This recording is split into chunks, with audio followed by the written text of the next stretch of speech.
I arrived at the lighthouse on a Monday morning with everything I owned crammed into 2 duffel bags. The boat ride out had taken 40 minutes through choppy gray water, 3 miles off the Oregon coast, where the continental shelf dropped away into something deeper.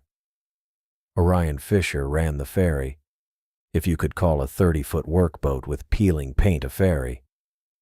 He'd loaded my bags without comment, nodded toward the bench bolted to the deck, and started the engine before I'd finished zipping my jacket. The facility rose out of the sea ahead of us, white tower against white sky, everything the same washed-out color except for the dark rocks at its base. Waves broke against the foundation in irregular rhythms. No beach, no gradual approach, just vertical stone and concrete punching up through the surface. I'd seen pictures during the interview process. Video call, actually, with someone named Hazel Espinoza, who'd explained the position through a connection that kept pixelating.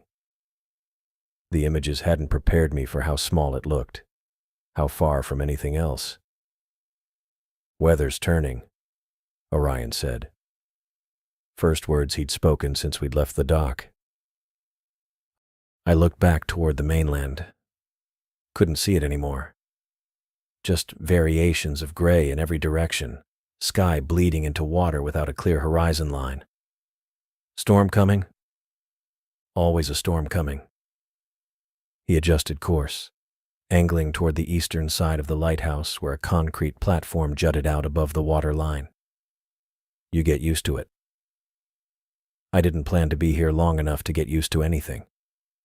6 months, maybe 8. Long enough to rebuild my savings account after Margaret's lawyers had finished with it. Long enough to figure out what came next. The divorce had finalized 2 months ago. 63 days, if I was counting. Which I wasn't, mostly. Orion cut the engine and let momentum carry us toward the platform. Metal ladder bolted to the concrete, green with algae below the waterline. He moved around the deck with the efficiency of someone who'd made this trip 1,000 times, tying off lines, positioning fenders. Didn't ask for help. Didn't seem to want conversation. Suited me fine. "Supplies go up first," he said, hauling a plastic crate from the hold. "Then your gear. Then you." The crate held basics. Canned goods, bottled water, batteries, toilet paper. Industrial quantities of instant coffee. He clipped it to a pulley system I hadn't noticed, rope running up the tower to a boom arm 30 feet above us. Started hauling hand over hand. I watched the crate rise. Tried not to think about how Margaret had looked when she'd signed the papers, pen moving across the document with quick, decisive strokes. Tried not to remember the apartment we'd shared, now hers alone, my name removed from the lease along with everything else. "You'll do that yourself going forward," Orion said, lowering the empty hook. "Supply runs every 2 weeks, weather permitting." Understood. My duffel bags went up next. Everything I'd kept after the division of assets. Clothes, laptop, external hard drives with 7 years of research data, noise-canceling headphones I'd bought for the plane rides to conferences I wouldn't be attending anymore. The second bag held books, toiletries, medications I didn't take consistently enough. Orion gestured toward the ladder. The metal rungs were slick under my palms, cold even through my gloves. I focused on the climbing. Hand, foot, hand, foot. Didn't look down at the boat or the water churning against the rocks. Wind pushed at me sideways, stronger the higher I climbed. The platform at the top was maybe 8 feet square, concrete weathered to rough gray. A steel door set into the tower base, painted red once but faded now to rust orange.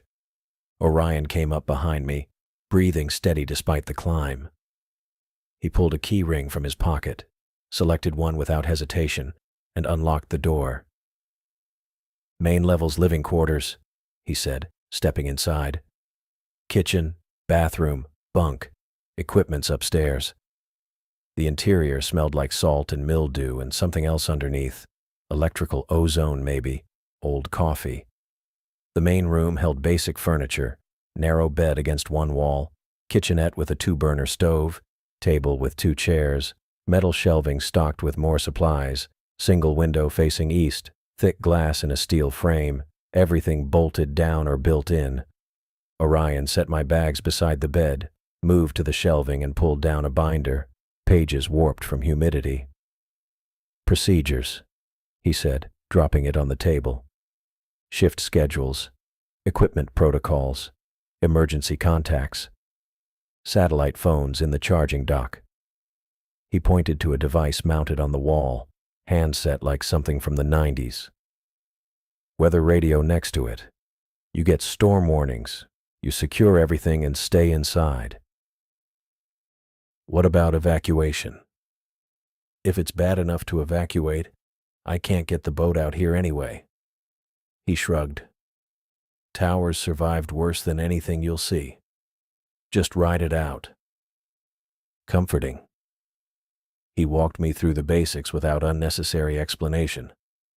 Water came from a desalination unit in the basement, checked weekly. Power from solar panels and a backup generator. Diesel fuel stored in a reinforced tank.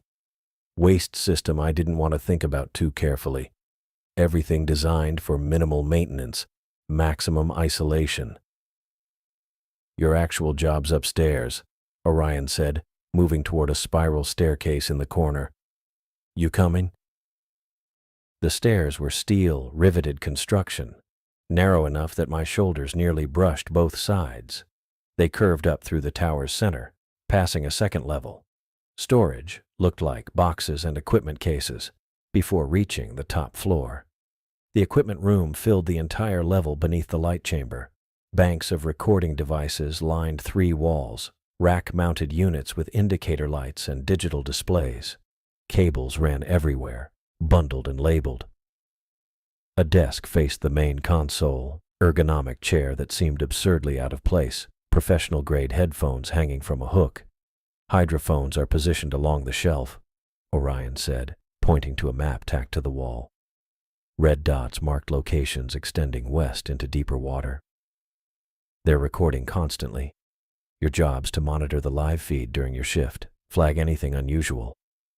Unusual how? That's what the training materials cover. He gestured to another binder on the desk, this one newer. Biological sounds versus mechanical. Migration patterns, depth indicators. You log everything in the system. Tag files for the researchers to review. I sat in the chair, pulled on the headphones. Static washed through, low-level background noise.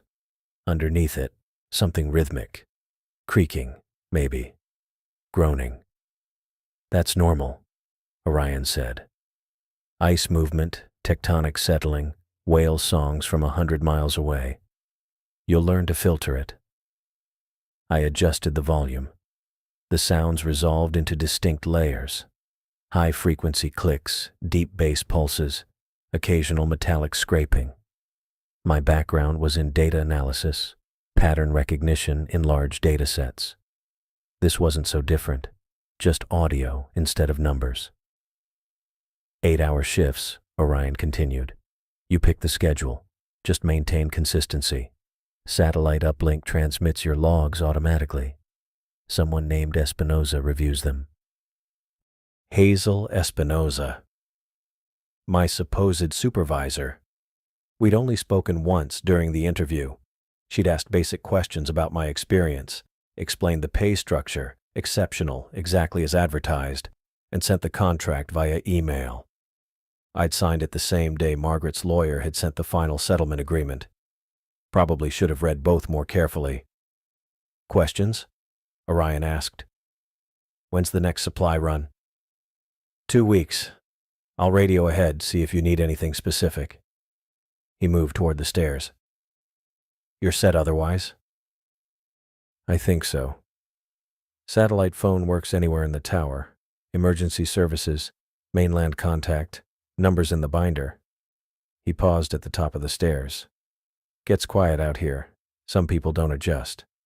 Quiet's what I need. He nodded. Didn't look convinced. I'll see myself out. His footsteps echoed down the spiral stairs. I heard the main door open and close, the clang of his boots on the exterior ladder.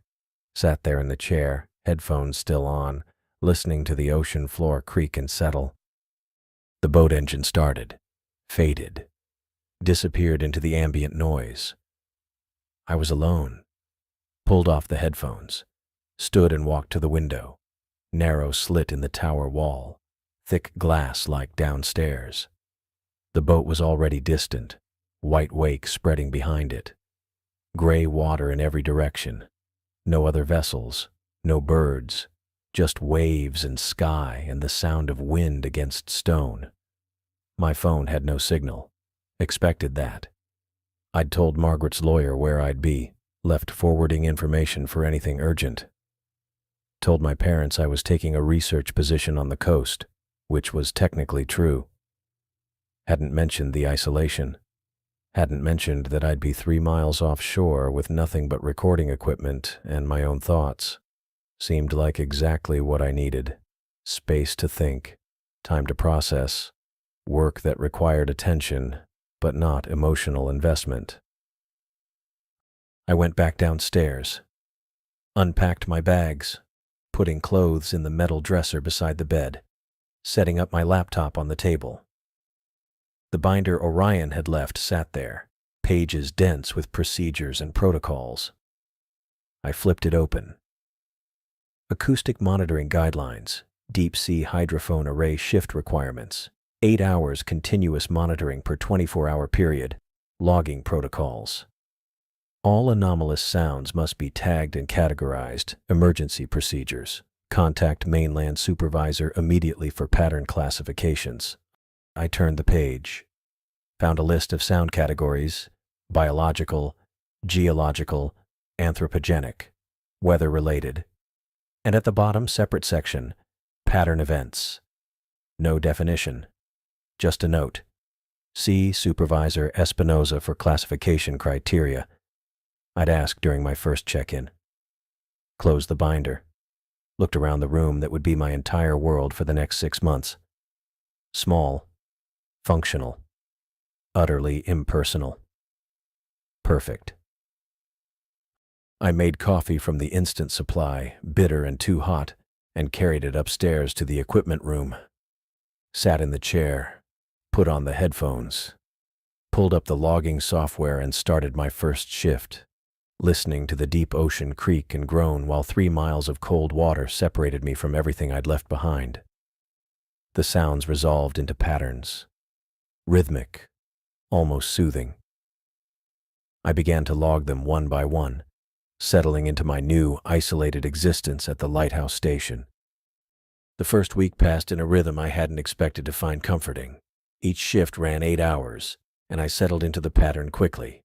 Put on the headphones at 0800, open the logging software. Listen. The underwater soundscape had layers. That's what struck me first. Not just individual noises, but textures. Currents moving against rock faces created low-frequency drones that vibrated through the equipment.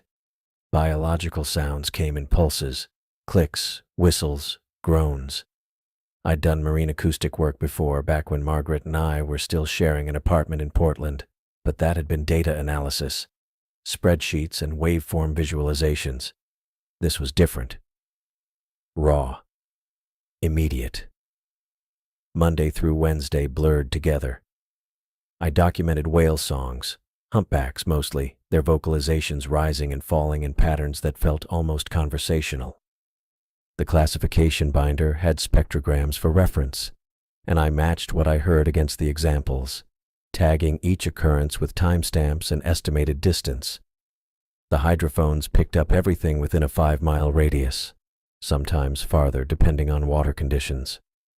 Cargo ships registered as distant rumbles, engines throbbing through the deep. I logged them under anthropogenic sources, noting bearing and approximate tonnage based on the acoustic signature. Smaller vessels, fishing boats probably, produced higher-pitched mechanical sounds, propellers churning. Those came and went irregularly. Thursday brought geological activity. Not an earthquake, nothing that dramatic. Just the ocean floor settling. Creaks and pops that reminded me of old houses cooling down at night, except these sounds came from tectonic plates adjusting against each other miles below the surface. I tagged them carefully, cross-referencing the classification guidelines. The binder had a whole section on seismic monitoring, procedures for escalation if anything exceeded certain thresholds. Nothing did. I ate meals between shifts, canned soup, crackers, instant coffee that tasted like burnt cardboard but kept me functional. The kitchenette had a 2-burner electric stove and a small refrigerator that hummed constantly, adding its own mechanical drone to the ambient noise of the tower. I'd brought protein bars and dried fruit, stuff that wouldn't spoil. The supplies Orion had loaded filled 2 full shelves, enough for a month, maybe longer if I rationed. Sleep came easier than it had in months. Back in Portland, I'd spent nights staring at the ceiling of my studio apartment, listening to traffic and distant sirens, thinking about the divorce papers and Margaret's voice when she'd said she couldn't do this anymore. Here, the only sounds were wind against the tower and waves hitting rock. White noise. Natural. It let my brain stop running in circles. The isolation felt different than I'd anticipated. Not oppressive. Clarifying, maybe. No one asking questions. No one expecting me to explain myself or pretend I was handling things better than I was. Just me and the equipment and the ocean. Hazel called every day at noon. Exactly noon. I could set my watch by it if I'd worn one. The satellite phone would ring, that harsh electronic chirp cutting through whatever I was doing, and I'd answer on the 2nd or 3rd ring. Her voice came through layered with static, digital artifacts that chopped her words into fragments before reassembling them half a second later. "Good afternoon, Rodney. How are the logs looking today?" "Professional. Pleasant." She always started the same way. Monday's call lasted maybe 10 minutes. I walked her through the morning's recordings. 3 distinct humpback vocalizations, 1 cargo vessel passing southwest at approximately 8 miles out, baseline geological activity within normal parameters. She asked clarifying questions, wanted timestamps for the whale songs, asked if I'd noted any calf vocalizations among them. I hadn't heard any. Told her so. She made a sound that might have been acknowledgement, hard to tell through the static. "Everything sounds appropriate," she said. "You're doing solid work. Keep monitoring those biological patterns. Migration season starting, so we should see increased activity over the next few weeks." Tuesday's call went similarly. I reported 2 separate whale pods, distinguished by vocal patterns and directional bearings.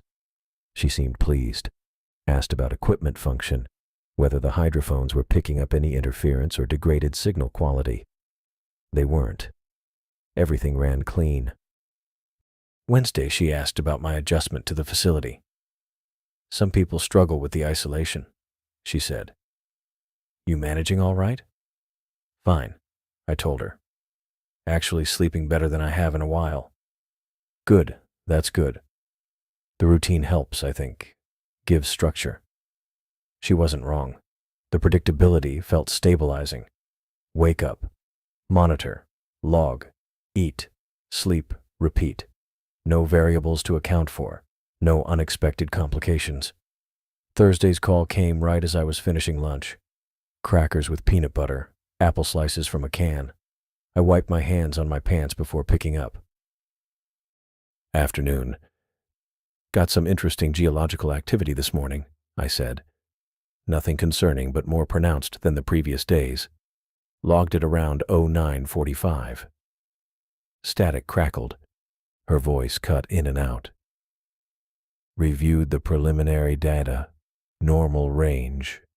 Good documentation." "You're breaking up," I said. The connection cleared slightly. "I said your documentation looks thorough. The geological sounds are expected. There's a fault line about 12 miles northeast. It shifts periodically. I hadn't known that. The briefing materials hadn't mentioned fault lines, but then again, I hadn't read every page of the binder yet. Plenty of technical appendices I'd skipped. Anything I should watch for? I asked. Just continue standard monitoring. If you hear anything that doesn't match the classification examples, note it, and we'll discuss during the next check-in. Understood. Friday's call felt almost routine. I gave her the daily summary. More whale activity, 2 fishing vessels passing within hydrophone range, continued low-level geological sounds. She confirmed receipt of the uploaded log files, mentioned the data looked consistent and well-organized. You're settling in well, she said. I was concerned the first week might be rough, but you've adapted quickly. Helps that the work's straightforward, I said, and quiet. Quiet's what you wanted, right? That's what you mentioned in your application interview. I'd forgotten I'd said that. Probably had, though. Margaret had accused me of running away when I'd told her about taking this job. Maybe she'd been right. Didn't make it the wrong choice. Yeah, I said. Quiet's good. By the end of the week, I'd found a rhythm that felt sustainable. The monitoring shifts stopped feeling like work and started feeling like observation, maybe. Meditation with a purpose.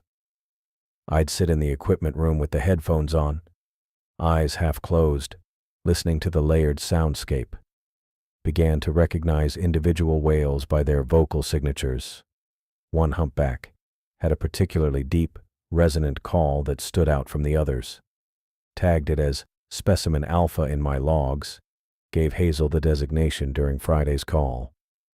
She approved the tracking approach. The solitude I'd been seeking after the divorce had materialized exactly as I'd hoped. No one knocking on my door. No one calling except Hazel at noon. No expectations beyond the work itself. I'd spent 6 months in Portland after Margaret moved out, surrounded by people and noise and constant reminders of everything that had fallen apart.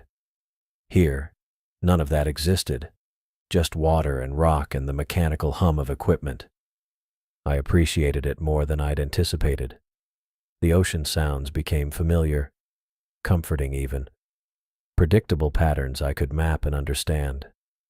Nothing unusual disrupted the routine. Nothing unexpected broke through the steady rhythm of marine acoustic monitoring. It felt manageable, sustainable. I should have known better. The 8th night started the same as the others. I settled into the equipment room at midnight, headphones on, logging software open, coffee steaming in the chipped mug I'd claimed as mine. The underwater soundscape filled my ears, the usual layered symphony of groaning currents, distant whale calls, the metallic ping of a trawler somewhere beyond the monitoring radius. I'd gotten comfortable with the routine, knew what belonged and what didn't. 2:47 in the morning, that changed. The sound came through hydrophone 7, the one positioned roughly 4 miles southeast, low frequency, subsonic almost, vibrating through the headphones in a way that made my molars ache. I straightened in the chair, fingers hovering over the keyboard where I'd been logging a passing pod of dolphins. The sound didn't match any classification in the binder.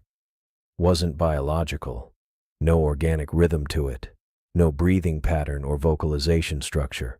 Wasn't geological either. Too deliberate. Too shaped. I pulled the headphones off. Checked the equipment readouts on the main console. All green. No errors, no warnings. Signal strength normal across all 12 hydrophones. I tapped the monitor displaying hydrophone 7's waveform. The pattern looked clean, no distortion, that would indicate hardware failure or electromagnetic interference. Put the headphones back on. The sound was still there, continuous now, building in volume. I adjusted the frequency filters, isolating the signal from the ambient noise. That's when the structure became clear. Not random, not natural. It had cadence, rhythm, the kind of pattern that suggested words, human speech, but wrong. Backwards, maybe, or inverted somehow. I couldn't make out individual syllables, couldn't reverse engineer meaning, but the shape of it was unmistakable. Someone speaking, the audio distorted beyond recognition but retaining that fundamental quality that separated language from mere sound. My hand shook slightly as I opened a new entry in the logging software. Classified it under Unidentified Requires Supervisor Review. Timestamped it. Noted the hydrophone location and the frequency range. In the description field, I typed, possible anthropogenic audio resembling human vocalization. Origin unknown. No surface vessels detected in monitoring radius. The sound continued for another 6 minutes, then stopped abruptly, cut off mid-pattern, leaving only the ambient ocean noise in its wake. I sat there for another 20 minutes, monitoring hydrophone 7 and the surrounding array. Nothing. Just whales and water, and the distant groan of the continental shelf doing what it always did. Noon couldn't come fast enough. When the satellite phone rang at exactly 1200 hours, I had the logged entry pulled up on my laptop, ready to reference timestamps and frequencies. "Good afternoon, Rodney." Hazel's voice carried the usual digital static, the connection compressing her words into something tinny and remote. "How are conditions today?" "Fine, clear weather. Equipment's running normally." I paused.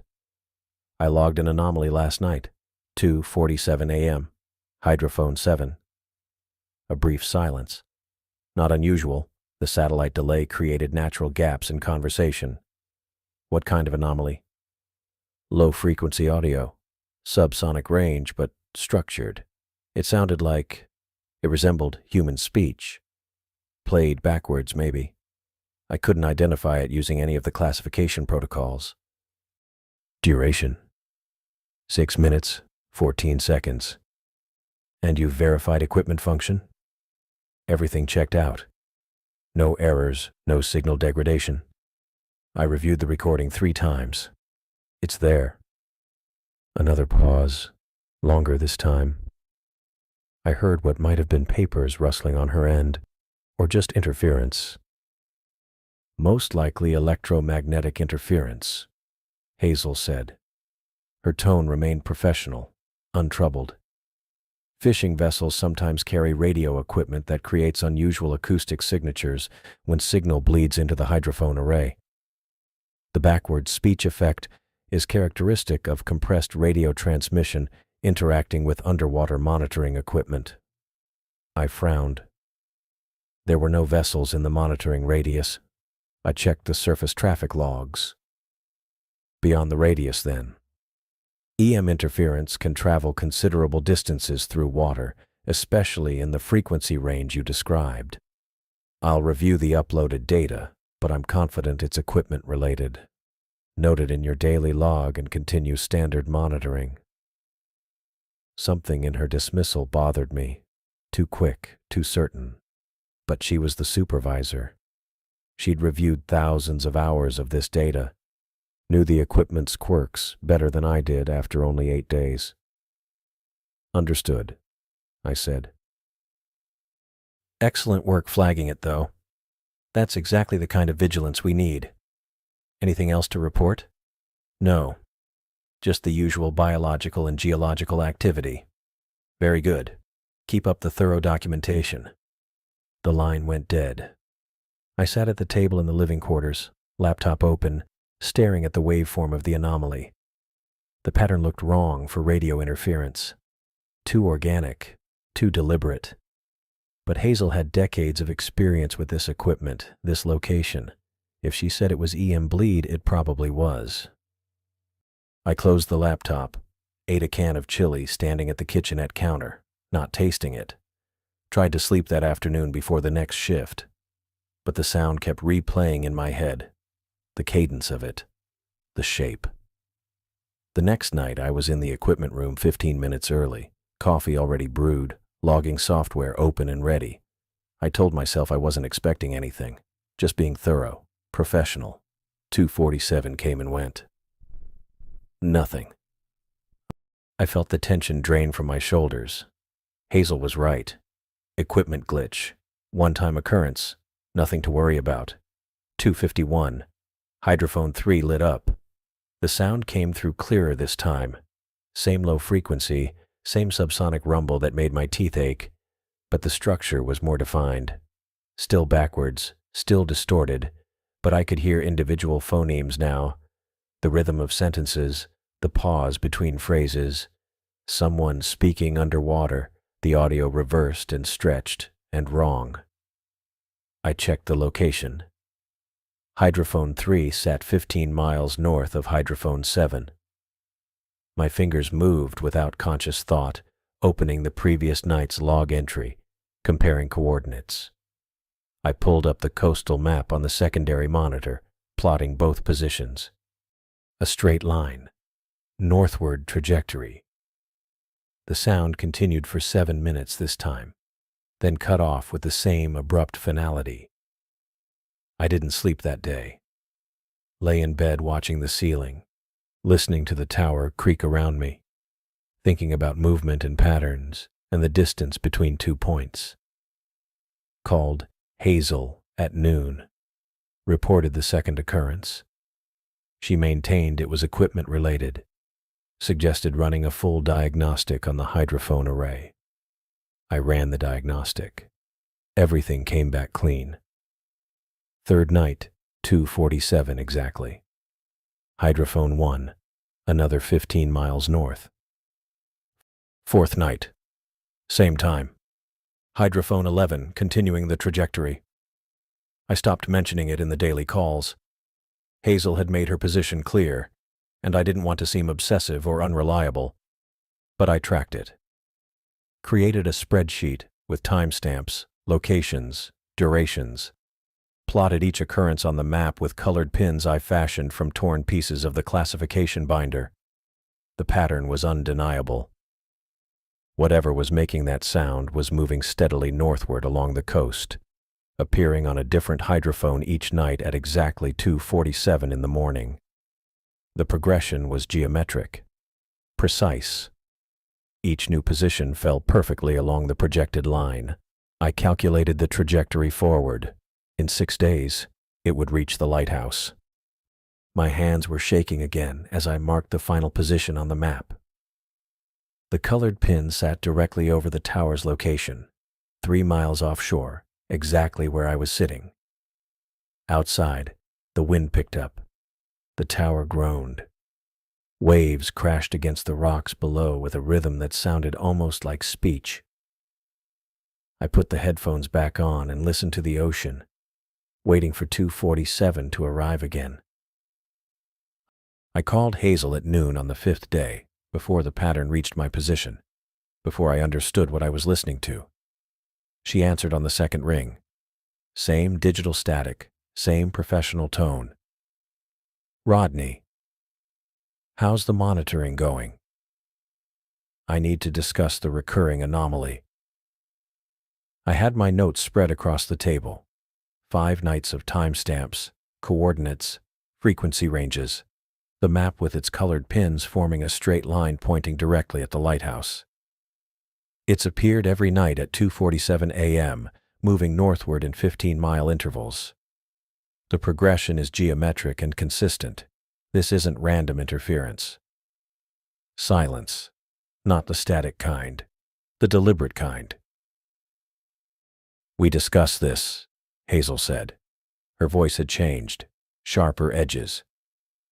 EM interference from distant vessels. You ran diagnostics. Everything checked out. The diagnostics confirmed the equipment's functioning properly. That's not the same as explaining the source. I kept my tone measured. Factual. The pattern suggests intentional movement along a specific trajectory. Rodney. She cut me off. Your job is standard marine acoustic documentation. Biological sounds. Geological activity. Anthropogenic noise from identifiable sources. That's the scope of your work here. I looked at the map, at the pins marking each night's position, at the empty space where tomorrow's pin would go. I understand the scope, but this falls outside standard classifications. The procedures binder includes a category for pattern events requiring supervisor consultation. I'm consulted. I've reviewed your logs. Her irritation came through clearly despite the static. What you're experiencing is environmental interference amplified by your isolation. It happens. People start seeing patterns where there aren't any, hearing things that aren't there. My hand tightened on the phone. I'm not imagining this. The waveforms are documented, time-stamped. The progression is measurable. Focus on your assigned work. Her words came clipped now. Professional courtesy stripped away. Log the whales, track the vessels, document geological activity within established parameters. Stop fixating on phantom patterns. Are we clear? I stared at the map, at the lighthouse position marked with a red circle.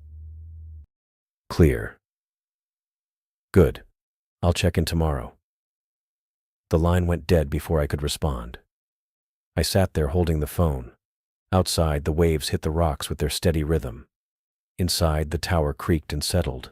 Normal sounds, documented sounds, sounds that fit within established parameters. I set the phone down and looked at my notes again.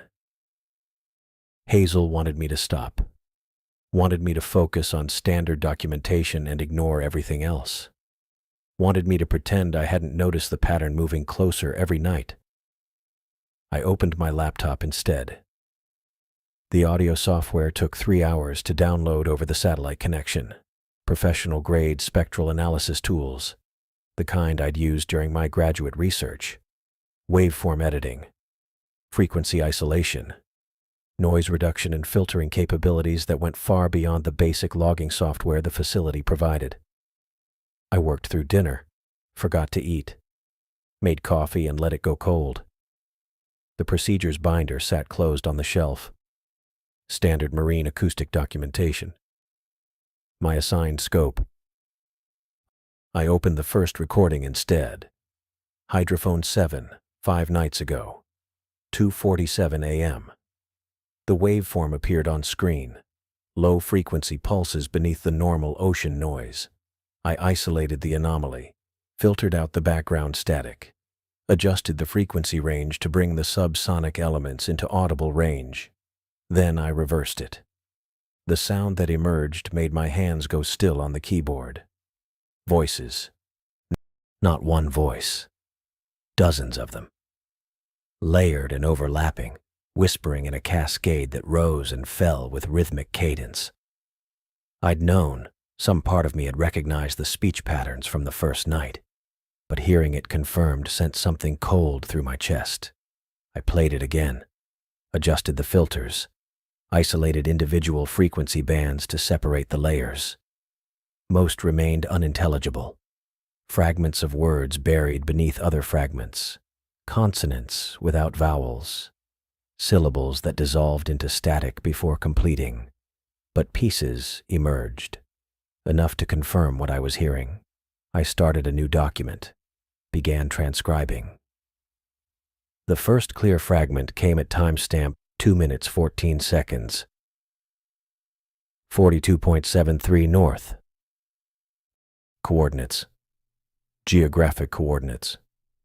I kept listening, kept filtering. The voices continued their overlapping whisper, and more fragments surfaced through the noise.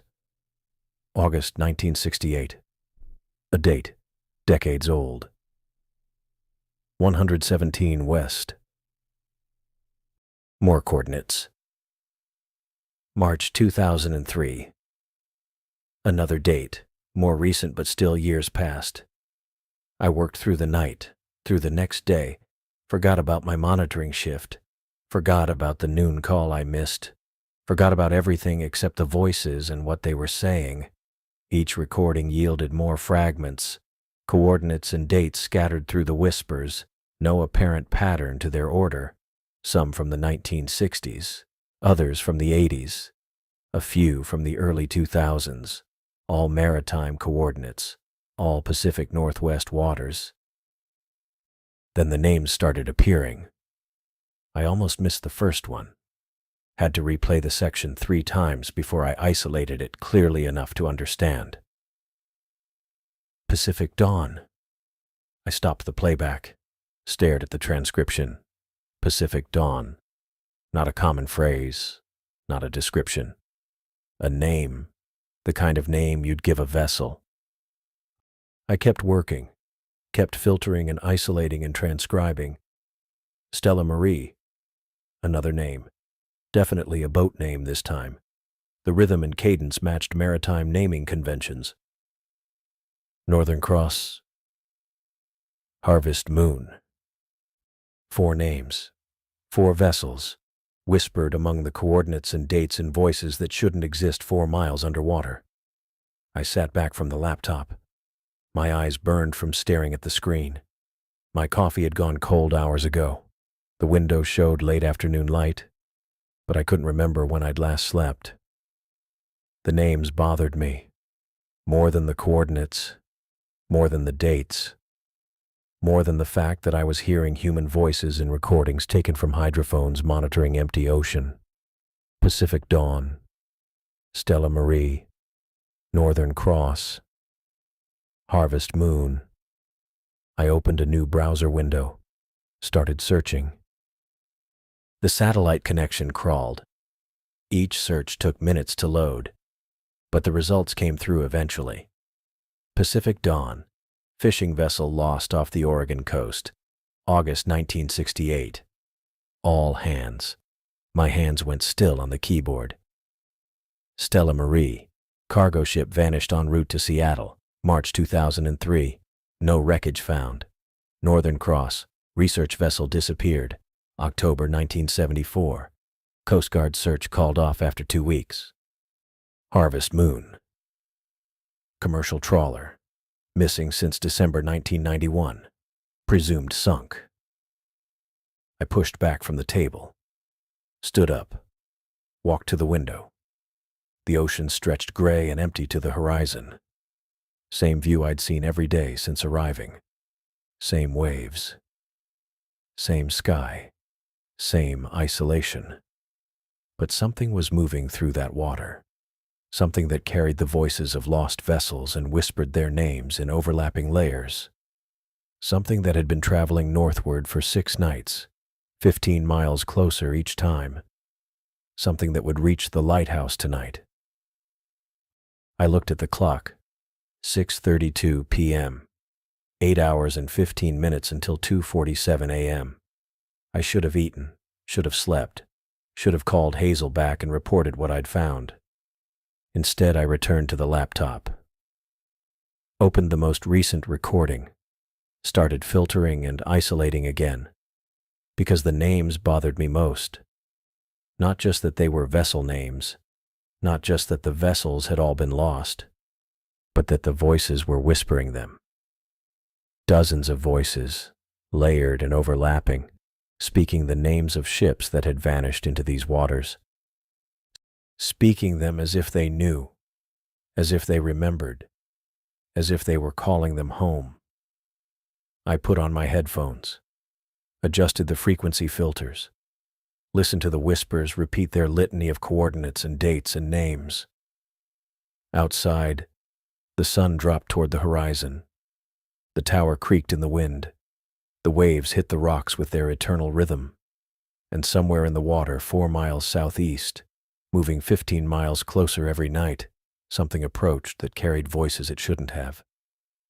I saved my transcriptions, made backup copies on 2 external drives, organized the fragments by timestamp and recording date. Then I made fresh coffee and settled in to wait. 8 hours until 2:47 a.m. 8 hours until whatever was moving through the water reached my position. I wasn't going to miss it. I spent the next 6 hours at the table, laptop screen glowing in the dim room, methodically searching every ship name I'd managed to isolate from those voices. The satellite connection crawled. Each search query took minutes to load. and half the time the browser timed out before results appeared. I'd restart. Wait. Try again. My coffee went cold in the mug beside me, scum forming on the surface. Pacific Dawn came up first. Disappeared March 14th, 1983. 12 crew members. Last known position was 47.3 degrees north, 124.8 west, less than 30 miles from where I sat. The Coast Guard searched for 11 days, found nothing. Not a life preserver, not a fuel slick, not a single piece of debris. I wrote down the coordinates, the date, the crew count. Stella Marie loaded next, vanished July 9th, 2006. Family of 4 aboard. Parents, 2 daughters aged 8 and 11. They'd been sailing from Seattle to San Francisco. Radio contact ceased abruptly at 1900 hours. Weather conditions were clear. No distress call. The investigation file remained open, listed as unexplained disappearance. I added those details to my notes. Northern Cross took longer to find. The name appeared in a digitized archive from a 1971 newspaper, scanned poorly enough that I had to squint at the pixelated text. Commercial fishing vessel. 6 crew. Lost in a storm. November 2nd, 1971. The article mentioned families demanding further search efforts, accusations that the Coast Guard had given up too quickly. Harvest Moon. 1998. Recreational yacht. 3 people. Disappeared without explanation. Every name I verified matched the pattern. Vessels that had vanished in these waters across 4 decades. Different types: commercial, recreational, fishing boats, sailboats. Different circumstances: storms, clear weather, mechanical failure suspected, no explanation offered. But all gone, all lost somewhere in the Pacific Northwest coastal waters, never found. I kept searching. The Lady Catherine, 2003. Cargo vessel, 9 crew. The Meridian Star, 1968. Research ship, 14 scientists and crew aboard. The names kept appearing in my filtered recordings, and every single one belonged to a ghost. Ships that had sailed into these waters and never returned. My hands shook when I typed, not from cold, from the growing certainty that I was listening to something I shouldn't be hearing, something that existed in a space between what I understood and what made any rational sense. I saved everything, copied the files to both external drives again, made a third backup on the laptop's internal storage, organized the data by date of disappearance, by vessel type, by last known coordinates, built a spreadsheet tracking every detail I could extract. The coordinates bothered me most. When I plotted them on the maritime chart I'd pulled up, they formed a rough corridor along the coast. Not random. Clustered. Like something beneath the water had claimed them all from the same hunting ground. I checked the time. 2200 hours. 4.5 hours until the pattern would reach my position. The voices grew louder. I noticed it first on the second night after I'd identified the ship names. I sat in the equipment room at 2:47 a.m., headphones on, watching the waveforms spike across the monitor. The sound came through hydrophone 9, right on schedule, 15 miles south of the lighthouse. But this time I didn't need to filter the recording to hear the whispers. They came through clearer, sharper. The subsonic rumble still formed the foundation, but layered over it were distinct phonemes, words that resolved into fragments without needing spectral analysis. Coordinates 47.2. Northern Cross, 6 souls. November storm, hull breach. I yanked the headphones off. My ears rang in the sudden silence. The equipment room felt too small, the walls pressing inward. I put the headphones back on. The voices continued, patient and relentless. I recorded everything, saved the file, backed it up. The next night they were louder still. Hydrophone 6, 10 miles south. The subsonic pulse remained, but the whispers rose in volume and clarity. I could distinguish individual speakers now, different timbres, different cadences. A woman's voice repeating coordinates, a man's voice naming a vessel, another man whispering dates in a monotone. I transcribed what I could. My notes grew into pages of fragments, disjointed phrases that painted incomplete pictures of disasters and disappearances. By the fourth night, hydrophone 4, 5 miles south, I didn't need headphones at all. The sound traveled through the tower itself, a low vibration that resonated in the steel walls, the floor beneath my feet, the chair I sat in. I could feel it in my chest, in my bones. The whispers came through the structure, transmitted by water and metal, and something else I couldn't name. I stood at the narrow window in the equipment room, looking south into darkness. The ocean spread black and empty under a moonless sky. No lights, no boats, nothing but water and whatever moved beneath it. The voices whispered names, coordinates, dates, over and over. I counted them. At least 40 distinct speakers, maybe more. They overlapped, created harmonics, built into a chorus that seemed almost purposeful in its repetition. I plotted their trajectory with obsessive precision. The map on the table became covered in pins and penciled lines. Each hydrophone position marked, each night's occurrence connected. The pattern formed a perfect geometric progression northward along the coast, 15 miles per night, arriving at 2:47 a.m. with mechanical regularity. I measured the distances 3 times to be certain, used the chart's scale, verified coordinates, cross-referenced against the hydrophone array specifications from the equipment binder. The math was simple, undeniable. Tonight they'd reach hydrophone 2, 3 miles south. Tomorrow night, hydrophone 1, 2 miles south. The night after that, they'd be here, directly beneath the lighthouse, at 2:47 a.m. I sat at the table, staring at the map, trying to understand what would happen when they arrived. The voices belonged to lost ships, lost people, disasters spanning 40 years. They were moving, drawing closer, whispering their identities and coordinates and the dates they'd vanished. What did they want? What happened when they reached this position? I didn't know. Couldn't know. But my hands shook when I marked the lighthouse's location with a red pin, and the line I'd drawn terminated exactly there. 3 days. I called Hazel at noon on the second day. The satellite phone rang 4 times before switching to a generic voicemail system. No personal greeting, just a mechanical voice instructing me to leave a message. I hung up. Tried again. Voicemail. Hazel, this is Rodney. I need to discuss the anomaly. It's urgent. Call me back. I waited by the phone for an hour. She didn't call. At 1800 hours, I tried again. Voicemail. I left another message, more detailed this time. Explained the pattern, the trajectory, the voices I'd isolated. Kept my tone professional despite the anxiety tightening my throat. No response.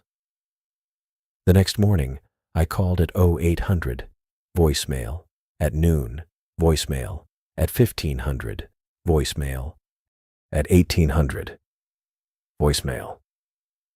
I left messages each time. Started calm, grew more insistent. By the evening call, I was talking too fast, words tumbling over each other as I tried to convey the urgency. Hazel, they're 2 miles south now. Tomorrow night, they'll be here. I need guidance. I need to know what I'm supposed to do. Please, call back. The phone stayed silent. I checked the satellite connection. Working fine.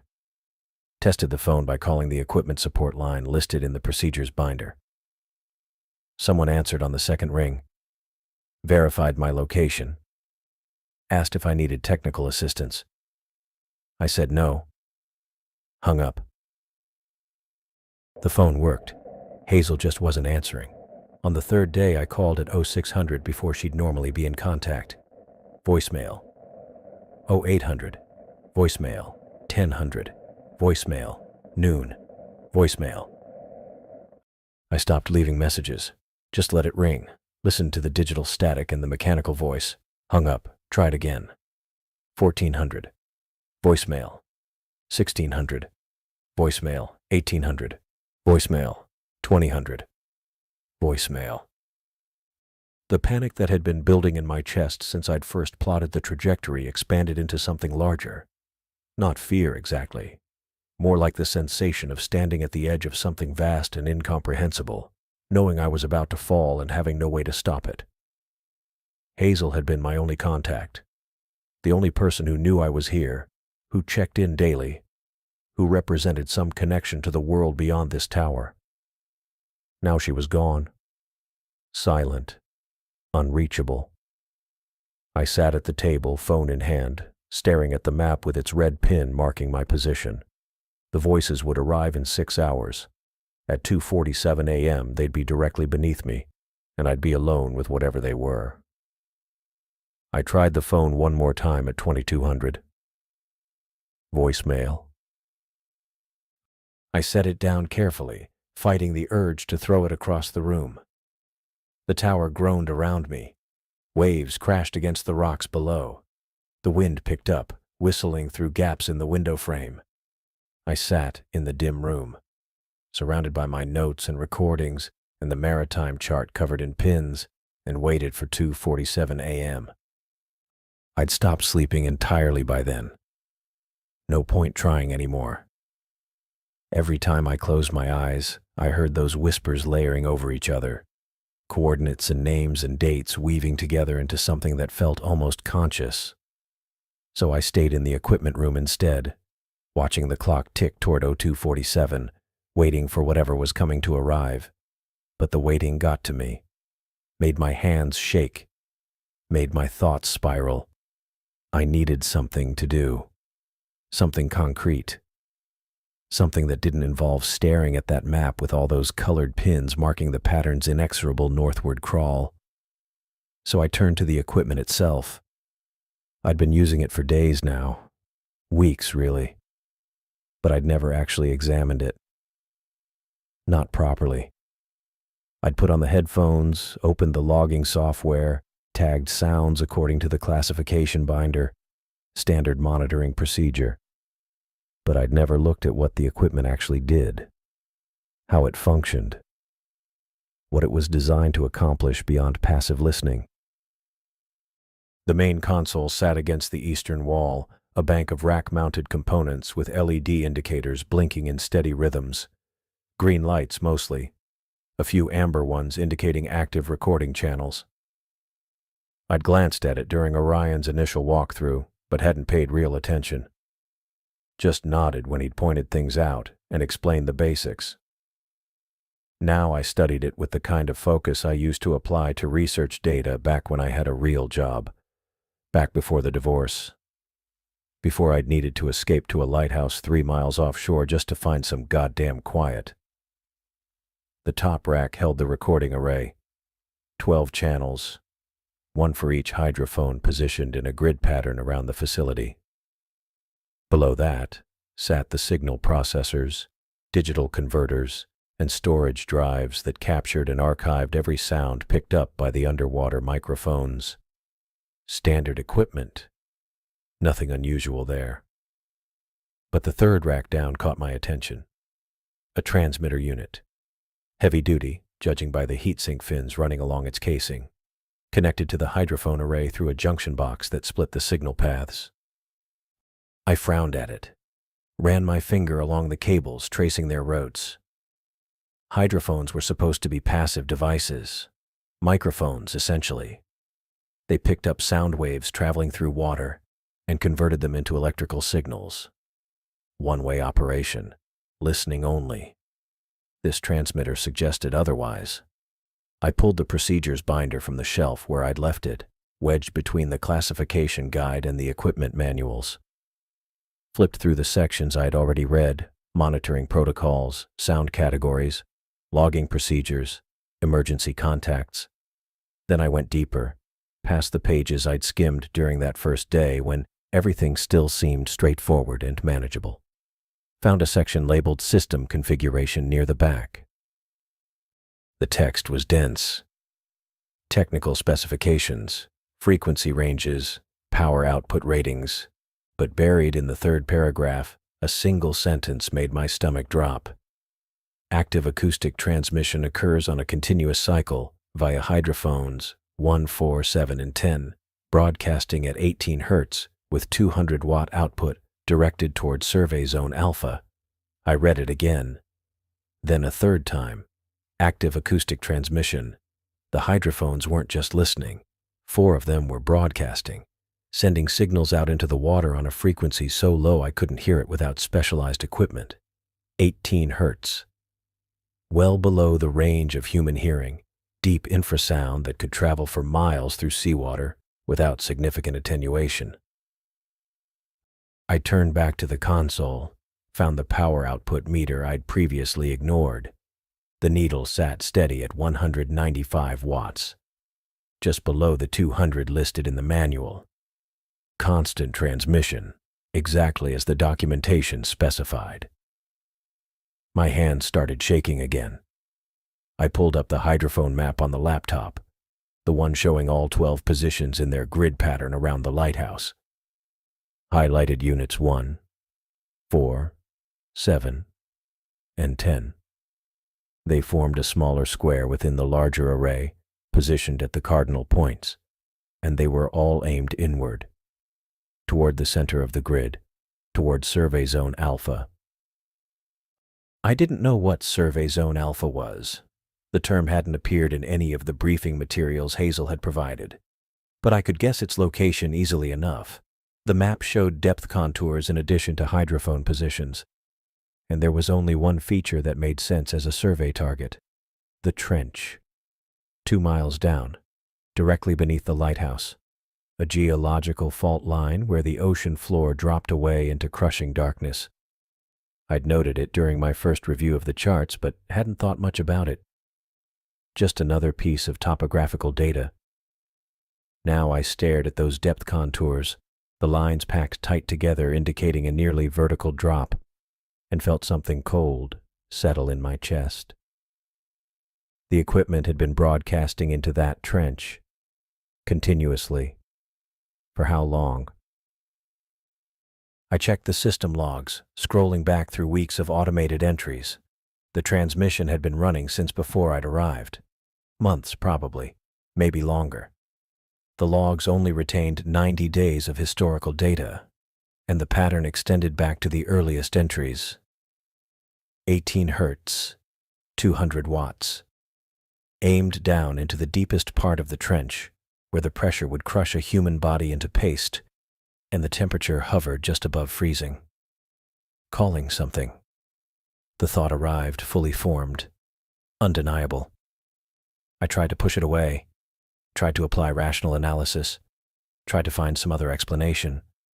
Research purposes, geological surveying, seismic monitoring. But I'd already heard the voices. I'd already tracked their northward progression, their precise timing, their geometric spacing. I'd already confirmed they were connected to ships that had vanished in these waters over 4 decades. And now I knew the facility had been broadcasting a signal into the depths for months. Drawing something up. My breath came faster, shallow. I stood from the console and paced to the narrow window overlooking black water. The ocean was invisible in the darkness, just a sense of vast emptiness beyond the glass. But I could hear it. The waves hitting the rocks below. The wind whistling through gaps in the tower's structure. And beneath that, if I listened carefully, a faint vibration in the steel floor. Rhythmic, regular, growing stronger each night as the pattern moved closer. The voices weren't just recordings. They weren't electromagnetic interference or compressed radio transmissions, or any of the explanations Hazel had offered.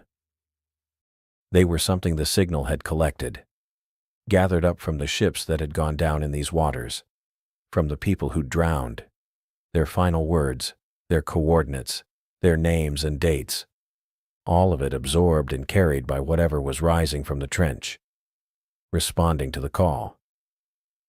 I pressed my forehead against the cold window glass. Tried to think. Tried to process what this meant. The research station wasn't studying marine acoustics. It was a beacon. A lighthouse of a different kind. Broadcasting into the deep and guiding something toward the surface. And I'd been operating it. Following the procedures. Maintaining the equipment. Ensuring the transmission continued without interruption. Unknowingly participating in whatever this was. Whatever was coming. Hazel had known. She must have. The way she'd dismissed my reports, insisted the anomalies were just interference, told me to stop fixating and focus on standard documentation. She'd been keeping me in the dark deliberately. Keeping me here, alone, running the equipment that called to something 2 miles down in the crushing black. I checked my watch. 001:15, 92 minutes until 02:47, 92 minutes until the pattern reached the lighthouse, and whatever was carrying those voices arrived directly beneath my position. The realization hit me with physical force, made my knees weak. I needed to leave. Now. Immediately. Before it got here. I crossed to the satellite phone mounted on the wall, grabbed it, started to dial Orion's number for an emergency pickup, then stopped. The boat was 40 minutes away in good conditions. He'd need time to wake up, get to the dock, start the engine, make the crossing. Even if he left immediately, which he wouldn't, not at 01:15 in the morning for someone he barely knew, he couldn't arrive before 02:47. And the ocean was rough tonight. I could hear it in the way the waves hit the tower's foundation. Feel it in the vibration traveling up through the steel. Orion wouldn't come. Not in these conditions. Not in the dark. I was stuck here, alone on a lighthouse 3 miles offshore, operating equipment that had spent months calling something up from the deepest part of the trench, with 90 minutes left before it arrived and no way to escape. The phone slipped from my shaking hands, clattered against the floor. I left it there and returned to the window, staring out at darkness and trying very hard not to think about what I'd done. I ran. Down the spiral stairs, boots clanging on metal, one hand gripping the rail to keep from pitching forward. The tower groaned around me. Wind or structure or something else didn't matter. 83 minutes until 2:47. The boat sat at the dock below, 30 feet of rusted workboat that Orion piloted every 2 weeks. I'd watched him tie it off during supply runs. Engine sputtered but ran. Fuel tank always topped off. I could make it to shore in 40 minutes if the sea cooperated. The living quarters blurred past. I yanked open the steel door at the base of the tower, salt wind hitting my face hard enough to make my eyes water. The concrete platform extended 6 feet from the tower base, waves slamming against the rocks below and sending spray up over the edge. I grabbed the rusted ladder welded to the platform's side and swung myself down toward the dock. The boat floated 15 feet below, tied to iron cleats with frayed rope. Dark water churned between the hull and the rocks. I made it 3 rungs down before I saw the water line. Too low. Way too low. The boat sat heavy in the water, stern already submerged past the transom, bow tilted up at an angle that turned my stomach cold. I stopped on the ladder, salt spray soaking through my jacket, and stared at the hull. Holes. 4 of them visible from where I hung, each the size of my fist, punched through the fiberglass in a neat line along the starboard side. Water poured in through every opening, steady streams that caught the lighthouse beam when the tower rotated overhead. The boat settled lower as I watched, gunwale dropping toward the surface inch by inch. I climbed down another 2 rungs. Got close enough to see the edges of the holes, not splintered outward from impact, but pushed out. Fiberglass petals bloomed around each puncture, curling toward the open air, Something inside the hull had punched through from the inside out. My hand slipped on the wet metal. I caught myself, boots scraping against the ladder, and looked down at the boat's interior. Dark water filled the hull past the bench seats. The engine cover floated loose, bobbing against the stern. Whatever had made those holes was gone now, or underwater, or waiting. The bow dipped lower. Rope creaked against the cleats. I climbed back up. 79 minutes left. The equipment room felt smaller when I returned. I stood in the doorway, breathing hard, water dripping from my jacket onto the metal floor. The console blinked its steady rhythm. 18 Hz transmission, 200 watts, survey zone alpha. Calling something up from 2 miles down. The satellite phone hung on the wall where I'd left it after the failed call to Orion. I crossed the room and picked up the handset. My fingers shook enough that I had to dial twice, missing buttons the first time. Hazel's number. The one I'd called every day at noon for weeks. The one that went to voicemail yesterday and the day before, and every attempt since I'd started reporting the pattern. The phone rang once.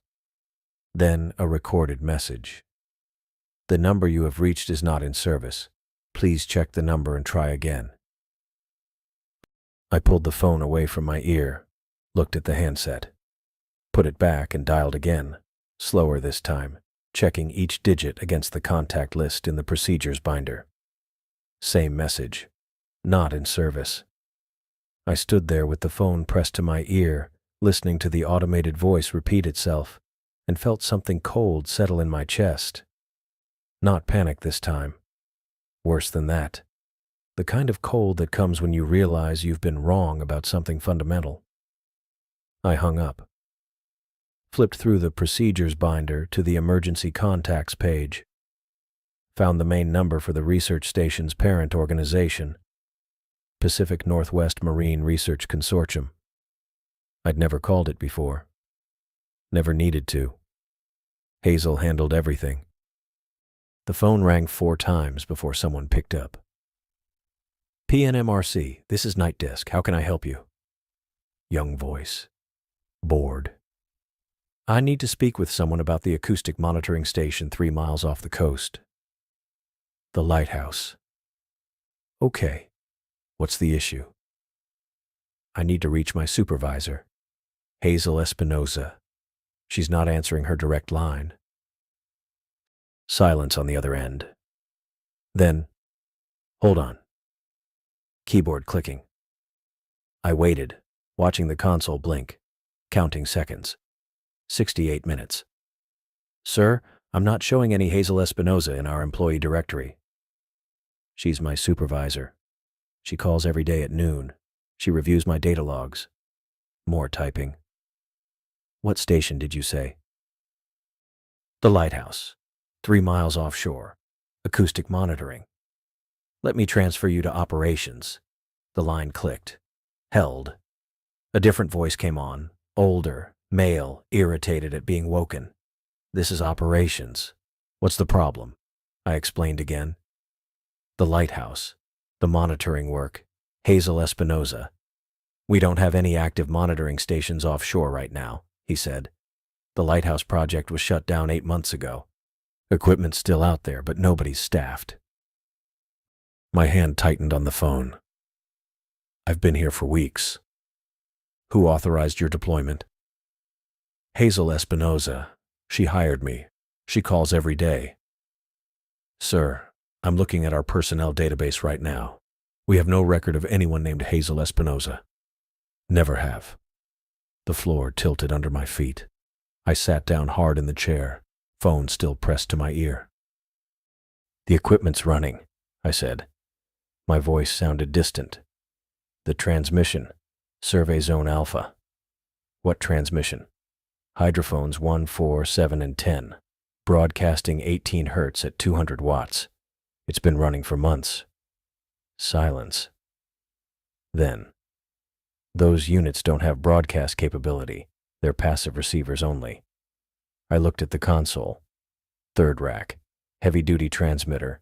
cables running to 4 hydrophones, LED showing active output, 200 watts. "It's running right now," I said. "That's not possible. Look, I don't know who you are or what you think you're doing out there, but that station is closed. If you're on site without authorization, you need to leave immediately and contact—" I hung up. The phone slipped from my hand and clattered against the wall, dangling by its coiled cord.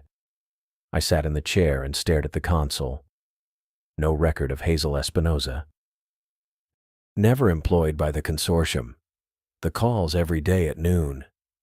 Her voice through the static, professional and measured, asking about my data logs and equipment status, an adjustment to isolation.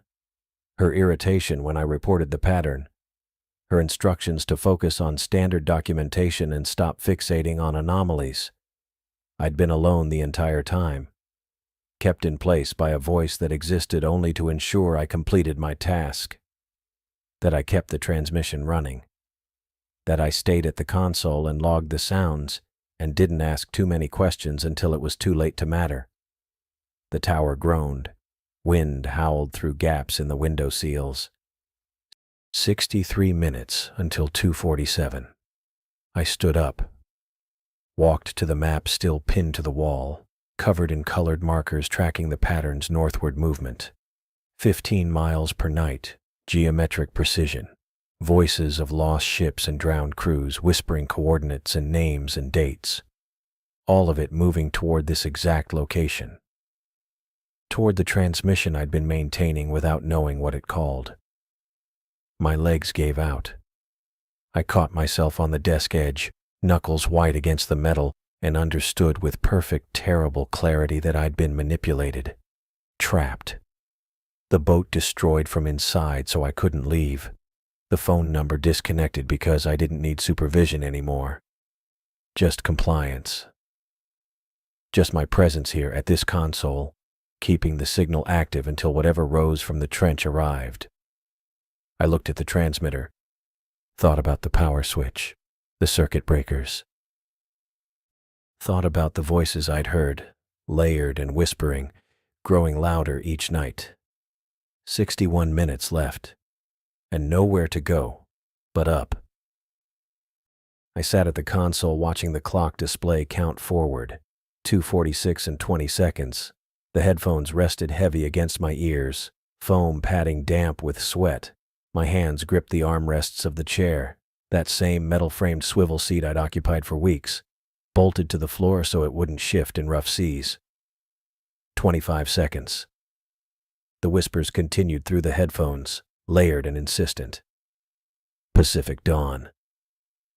Stella Marie, Northern Cross, Harvest Moon, Lady Catherine, Meridian Star, coordinates and dates cycling endlessly, voices overlapping until individual words blurred into a constant susurrus that filled my skull. I'd stopped trying to parse them hours ago.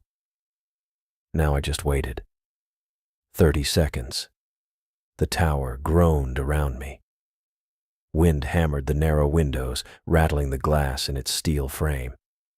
Rain had started 20 minutes prior, drumming against the exterior walls in rhythmic gusts. I could feel the vibration through the floor, through the chair, through the bones of my hands where they clenched the armrests. 40 seconds. My laptop sat open on the desk beside me, screen dark to conserve battery. The map with its colored pins hung on the wall to my left, trajectory lines converging on the lighthouse's position. 15 miles per night for 6 consecutive nights, moving north along the coast in perfect geometric progression. Now it was here. Whatever it was. Whatever I'd been broadcasting to for 3 months without knowing. 50 seconds. I thought about shutting down the transmitter. The power switch sat 6 inches from my right hand. Red toggle beneath a clear plastic guard. Flip it down, and the 18 Hz signal would stop. The 200 watts pumping into Survey Zone Alpha would go silent. Maybe that would change something. Maybe it would make whatever was rising from the trench turn back. Maybe it would make things worse. 55 seconds. My breath came shallow and quick. I forced myself to inhale slowly through my nose, exhale through my mouth. An old technique from therapy sessions after the divorce, when panic attacks had become routine. It didn't help much now. My heart hammered against my ribs, pulse throbbing in my temples loud enough I could hear it beneath the whispers. 2:47. The voices stopped, not faded, not diminished. They cut off mid-syllable with the precision of a thrown switch, leaving absolute silence in the headphones, except for the faint electronic hiss of the open channel. I sat frozen, hands locked on the armrests, waiting for something to fill that sudden void. Then the screaming started. It came through all 12 hydrophones at once, a chorus of raw human agony that slammed into my ears with physical force. I jerked back, hands flying to the headphones, but I couldn't make myself remove them. The screams weren't layered whispers anymore. They were distinct voices, dozens, maybe hundreds, each one shrieking with the full-throated desperation of someone drowning, choking, dying. I recognized words in the chaos. Help. Please. God. No. Names shouted into darkness. Coordinates screamed as final messages. The sounds people make when they know they're going to die and there's nothing anyone can do to stop it. My hands shook so badly the headphones slipped sideways. I straightened them, pressed the foam padding tight against my ears even as every instinct told me to rip them off and throw them across the room. The waveforms on the laptop screen spiked red, clipping the upper limits of the recording software. Distortion crackled through the screams, digital artifacts fragmenting the audio into jagged pieces. I looked at the console. All 12 channel indicators blazed solid red. The transmitter continued its steady output, 18 Hz, 200 watts, survey zone alpha. The LED blinked green, normal operation. The screaming didn't stop. I pushed back from the desk, chair wheels scraping against the bolted floor. My legs felt weak when I stood, but I made myself cross to the narrow window on the eastern wall. Rain streaked the glass, distorting the view. I wiped the condensation from the interior with my sleeve and pressed my face close to see outside. The floodlight mounted on the tower's exterior cast a weak cone of illumination across the concrete platform and the water beyond. Waves churned black and violent, whitecaps breaking against the rocks at the lighthouse base. The ruined boat bobbed at the dock, stern submerged, bow pointing skyward at a 45-degree angle. Then the water began to move. Not waves, not current. The entire surface around the lighthouse shifted as if something massive was displacing it from below. The black water bulged upward in a slow, deliberate swell centered maybe 50 feet from the platform. I watched the bulge rise higher, shedding foam and spray, climbing toward the surface with inexorable patience. The screaming in my headphones grew louder. I backed away from the window. My shoulders hit the console, and I grabbed the edge of the desk to steady myself. The tower groaned, a deep metallic sound that resonated through the spiral staircase and the equipment racks. I'd heard that groan before during storms, but this was different. This felt like the tower was reacting to something outside, something pushing against it. I turned back to the window. The water broke. What surfaced wasn't a whale, wasn't a submarine, wasn't anything I had vocabulary to describe. The shape rose from the churning Black Sea in segments, long, pale sections that caught the floodlight and reflected it back with a sick luminescence. Barnacles crusted the surface, thick colonies that looked decades old. Kelp draped across it in curtains, streaming water as the thing continued rising. It was curved, segmented, each section maybe 20 feet long, connected by joints that flexed with obscene fluidity. I counted 3 segments, then 4, then 5 as more of it broke the surface, water cascading off in sheets. The screaming peaked. My eardrums throbbed with the pressure of it, pain lancing through my skull.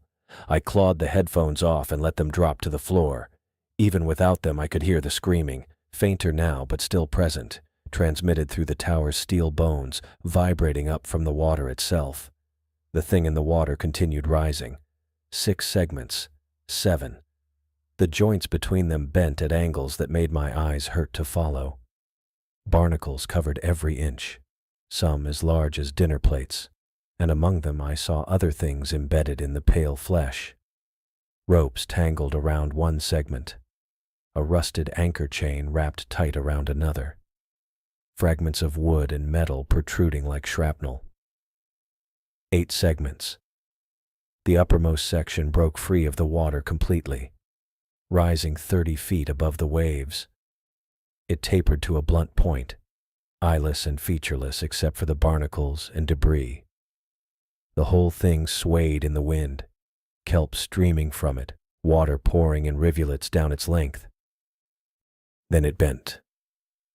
The topmost segment curved downward with deliberate slowness, joints flexing one by one until the blunt tip pointed directly at the lighthouse, directly at the window where I stood, directly at me.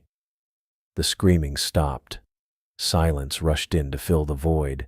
No wind, no waves, no voices, just my ragged breathing and the frantic hammering of my heart.